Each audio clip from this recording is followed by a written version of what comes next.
Bom dia, amados! A paz do Senhor Jesus, sejam bem-vindos a mais um domingo, onde nós estamos estudando o livro de Provérbios. Hoje nós vamos fazer uma leitura dinâmica dos capítulos 7 e 8 e entender quais são os conselhos para praticarmos na nossa vida. O capítulo 7 começa com todos os capítulos, um pai aconselhando bem o seu filho. Amém? Vamos ler? Filho meu, guarda as minhas palavras e esconde dentro de ti os meus mandamentos. Guarda os meus mandamentos e vive, e a minha lei com a menina dos teus olhos. Ata-os aos dedos, escreve-os na tábua do teu coração. Diz a sabedoria, tu és minha irmã, e a prudência chama a tua parenta. Para te guardarem da mulher alheia, da estranha que lhe lisonjeia com as suas palavras. Porque da janela da minha casa, por minhas grades, olhando eu, vi entre os simples, descobri entre os jovens um jovem falto de juízo, que passava pela rua junto à sua esquina e seguia o caminho da sua casa. No crepúsculo da tarde do dia, na escuridão e trevas da noite. E eis que uma mulher lhe saiu ao encontro com enfeites de prostituta e astuto do coração. Esta era alvoroçadora e contenciosa, e não paravam em casa os seus pés. Ora pelas ruas, ora pelas praças, espreitando por todos os cantos. Aproximou-se dele e beijou-o, e esforçou o seu rosto e disse-lhe: sacrifícios pacíficos tenho comigo. Hoje paguei os meus votos. Por isso, saí ao teu encontro a buscar diligentemente a tua face e te achei. Já cobri a minha cama com cobertas de tapeçaria, com obras lavradas com linho fino do Egito. Já perfumei o meu leito com mirra, aloés e canela. Vem, saciemo-nos de amores até pela manhã, alegremo-nos com amores. Porque o marido não está em casa, foi fazer uma jornada ao longe. Um saquetel de dinheiro levou na sua mão, só no dia marcado voltará a casa. Seduziu-se com a multidão das suas palavras, com lisonjas dos seus lábios, o persuadiu. Segue-a logo, como boi que vai para o matadouro. Presta atenção nisso. E como louco ao castigo das prisões. Até que a flecha lhe atravesse o fígado, como a ave que se apressa para o laço e não sabe que ele está ali contra a sua vida. Agora, pois, filho, dai-me ouvidos e estai atentos às palavras da minha boca. Não se desvies para os seus caminhos do teu coração e não andes perdido nas tuas veredas, porque muitos feridos derribou, e são muitíssimos os que por ela foram mortos. Caminhos de sepultura é a sua casa, os quais descem às câmaras da morte. Capítulo 8. A excelência da justiça, dos preceitos da sabedoria. Não clama porventura a sabedoria? E a inteligência não dá a sua voz?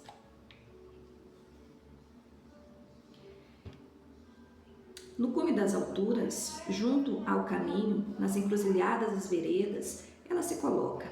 Da banda da porta da cidade, da entrada da cidade e a entrada das portas está chamando. A voz, a vós, ó homens, clamo, e a minha voz se dirige aos filhos dos homens. Entendei, ó simples, a prudência, e vós, loucos, entendei de coração. Ouve, porque proferirei coisas excelentes, os meus lábios se abrirão para a equidade. Porque a minha boca proferirá a verdade, os meus lábios abominam a impiedade. Em justiça são todas as palavras da minha boca. Não há nela nenhuma coisa tortuosa nem perversa.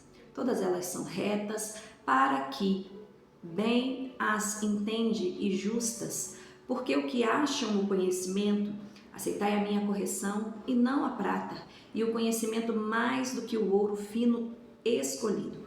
Porque melhor é a sabedoria do que os rubis, e de tudo o que deseja, nada se pode comparar com ela. Eu, a sabedoria, habito com a prudência, e acho a ciência dos conselhos. O temor do Senhor é aborrecer o mal. A soberba, a arrogância e o mau caminho e a boca perversa. Meu é o conselho e a verdadeira sabedoria. Eu sou o entendimento, minha é a fortaleza. Por mim reinam os reis e os príncipes ordenam a justiça. Por mim governam os príncipes e os nobres, sim, todos os juízes da terra. Eu amo os que me amam.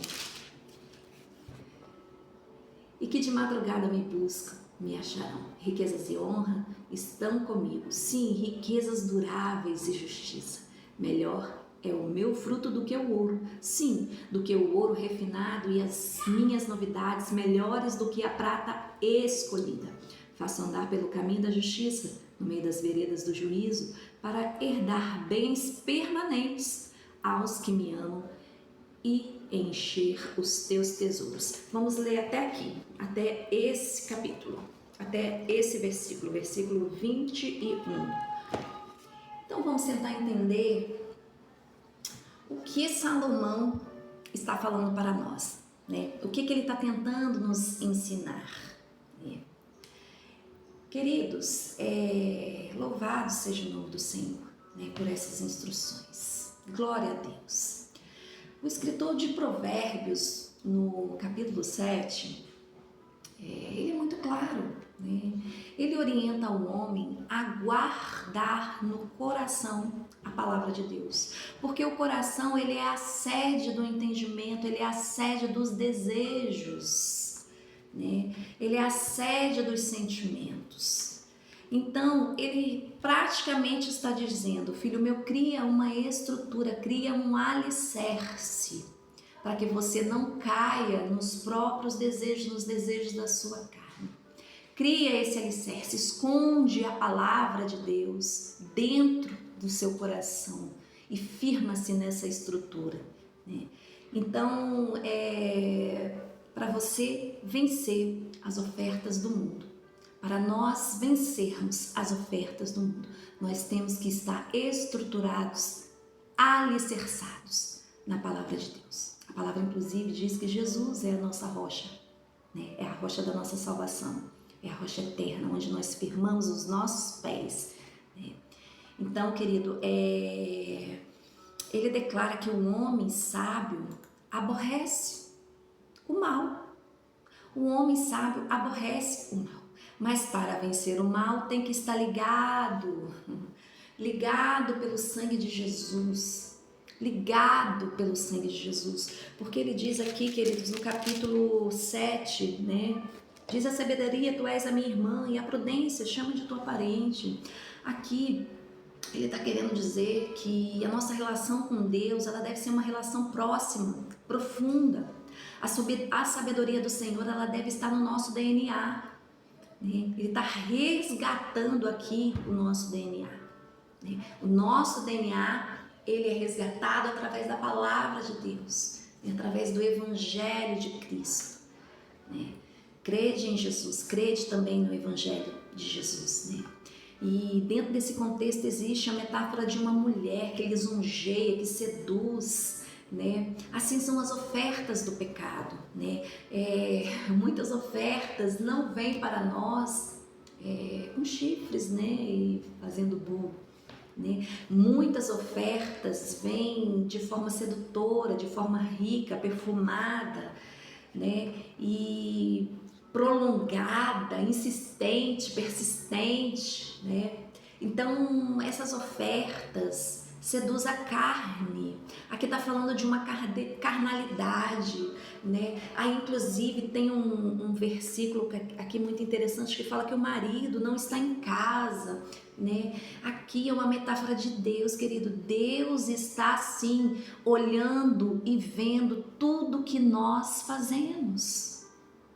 Entenda isso, que Deus sabe, Ele conhece você, Ele conhece o íntimo do seu coração, Ele conhece o íntimo do meu coração, Ele sabe tudo que nós fazemos. Ainda que nós achamos que estamos escondidinhos, nós não estamos quando pecamos. Amém? Então essas ofertas seduzem a carne, fala de carnalidade, né? E há uma advertência, né, no final do capítulo 7. Né? Não se desvie para os caminhos do seu coração, exatamente o que eu disse, porque o coração é a sede dos sentimentos, dos desejos, né? E a nossa carne, ela milita contra o nosso espírito.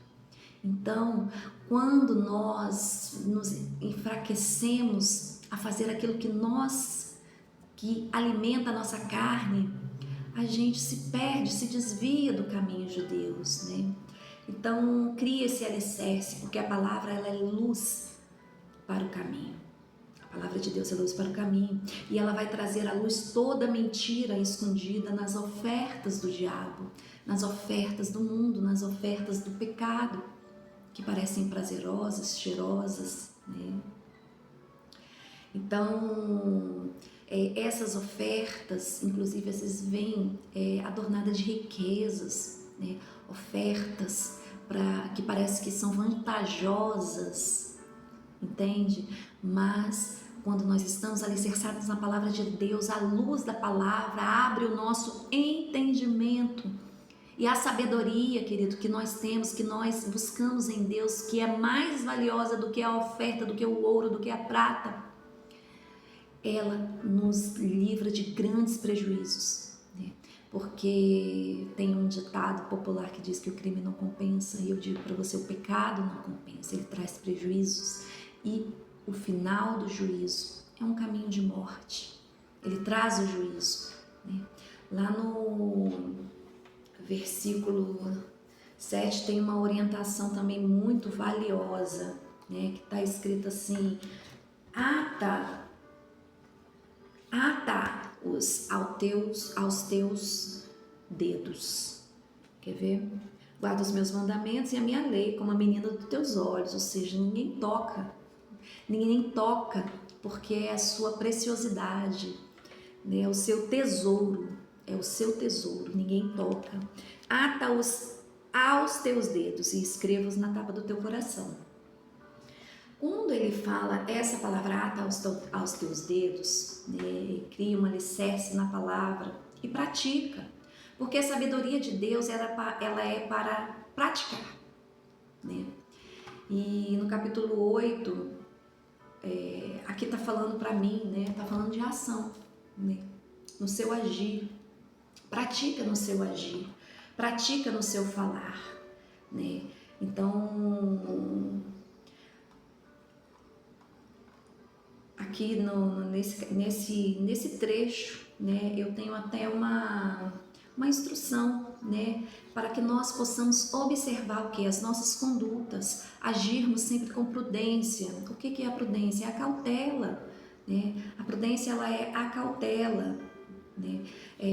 Inclusive, existe um entendimento da nossa legislação, né, que está contido no nosso Código Civil, que fala sobre isso, sobre a responsabilidade dos nossos atos. Quando nós praticamos atos de forma imprudente, de forma negligente, né, de forma imperita, e quando nós causamos danos a outro, né?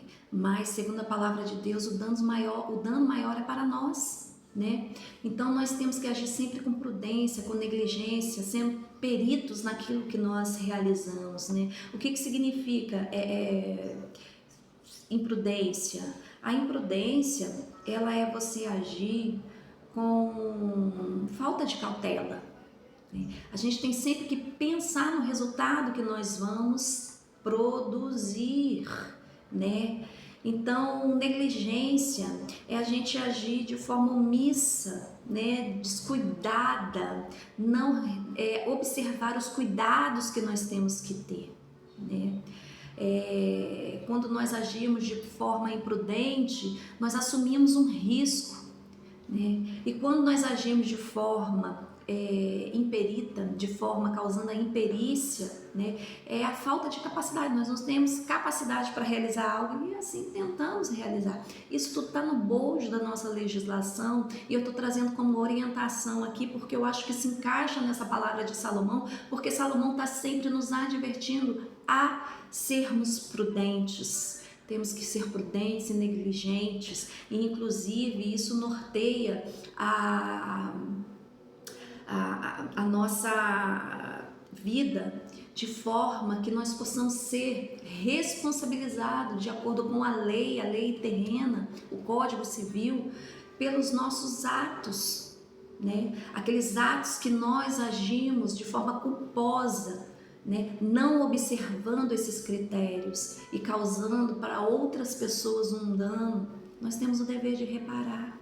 Então Salomão ele resgata muito isso quando ele fala de prudência, e quando ele fala que ata-os aos seus dedos, está falando da sua ação, daquilo que você faz, né? Aquilo que você toca. Nós temos que ser muito cuidadosos, nós temos que ser muito cautelosos, queridos, né?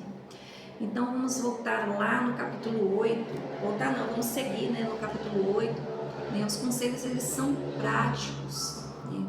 A abordagem do capítulo 8 nos ensina a ser sábios no falar e no agir. O agir conforme a instrução que eu trouxe aqui, inclusive, fundamentando até com a nossa lei terrena, nosso Código Civil, que se norteia nessas atitudes, nessas intenções, para poder responsabilizar ou não os nossos atos. Então, ele fala muito aqui da justiça e da equidade, né? O que é? Ele fala muito de equidade. Se você observar aqui no livro de Provérbios, todos, ele fala assim, nós temos que andar em equidade, né? E o que é essa palavra? O que remete? O que significa isso? É a prática da justiça, é o senso da justiça. Andar em equidade na palavra de Deus é o senso da justiça de Deus, né? Então, quem não anda em equidade está debaixo de iniquidade, que é o oposto de equidade. Então, a equidade, ela é o quê? Ela é você andar debaixo da justiça, da santidade, da verdade, a luz que vem, e essas coisas só vêm à luz do Evangelho. É um alicerce para a nossa vida que só vem à luz do Evangelho, da conversão, né? Através do que? Quando nós nos purificamos, através da salvação, para alcançar a salvação através do sangue de Jesus, que o sangue de Jesus nos limpa, né, de todo o nosso pecado, de toda a nossa iniquidade, nos lava, né, e nós recebemos o perdão através da graça de Deus, não porque merecemos, através da graça de Deus, queridos. Então, quando nós não estamos em equidade, nós estamos em iniquidade, que é um pecado que cega a consciência. A pessoa que está em iniquidade, ela tem uma fortaleza tão grande que ela não consegue enxergar o erro, né? Ela não consegue enxergar a mentira. Então é algo complicado, complexo. Então ele fala assim, o meu conselho é para a verdadeira sabedoria, né? Então existe também uma falsa inteligência, né? Aqui nós chamamos de sofisma, é uma falsa verdade, né? Que é cercada também por uma fortaleza de engano. Então olha quanto conselhos práticos que a gente pode fazer para orarmos, para nos firmarmos, nos alicerçar. Por isso que Salomão ele fala assim, olha, guarda no teu coração, cria o alicerce, porque muitas são as armadilhas do mundo, entende? Então eu quero dizer para você que assim como o mundo te oferece, faz ofertas, né, de alegrias, de prazeres, de riquezas, assim como o pecado ele vem camuflado dessas coisas, muitas das vezes, né, de uma satisfação, de uma falsa alegria, um falso prazer, Deus também nos oferece as riquezas dele. Ele não nos criou para vivermos, né, em escassez, em miséria.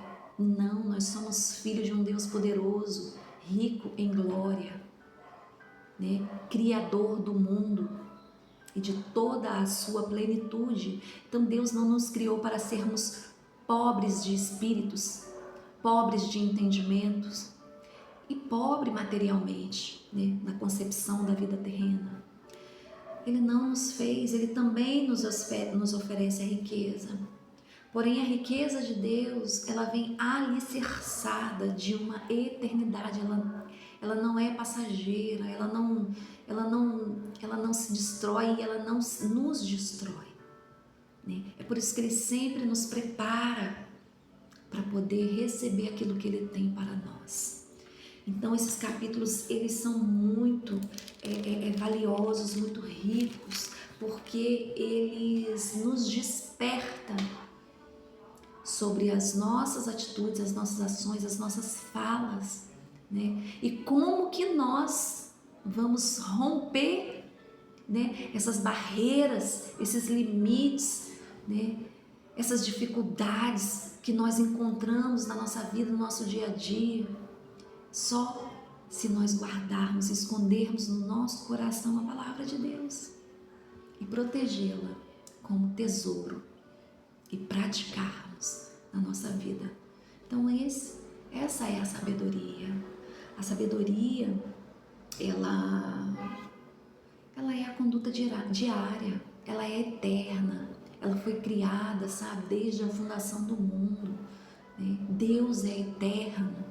Então não há imaturidade. Um homem sábio, ele não é imaturo. E eu não estou falando aqui de maturidade da idade, da faixa etária, não. Um jovem sábio é um jovem maduro espiritualmente, com uma consciência, um entendimento maduro. Então a sabedoria, ela existe desde a eternidade. Então não existe maturidade. Salomão, em versículos passados, ele fala sempre do bom siso.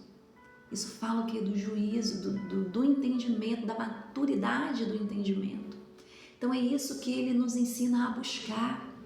E o que é isso? O que isso nos livra? A maturidade do entendimento nos livra das ilusões do mundo, né? Das decisões pautadas nas emoções, nos sentimentos. É por isso que ele fala, guarda no coração, que é a sede do seu sentimento.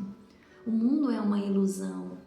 As riquezas que vêm para nós, oferecidas, né, pelo mundo, sem a blindagem, sem a cobertura de Deus, é passageira, ela perece, né? Ou alguém leva alguma riqueza quando morre? Não leva, né? Mas nós, quando recebemos a riqueza de Deus, Ele nos alicerça para a eternidade. Nós não nos perdemos na riqueza, né? Nós não nos afastamos dele quando recebemos aquilo, né? Aquela bênção, aquele bem que Ele tem para nós, né? Porque nós já estamos alicerçados na palavra dele, no entendimento de quem Ele é, no conhecimento de quem Ele é. Nós já estamos próximos, nós já entendemos que Ele é o nosso Pai e guardamos a palavra dEle, a sabedoria dEle, bem dentro do nosso coração. Amém? Então eu quero finalizar, querido, dizendo para você, sede constante, sede firme. Jesus venceu o mundo e nós também venceremos. Um abraço.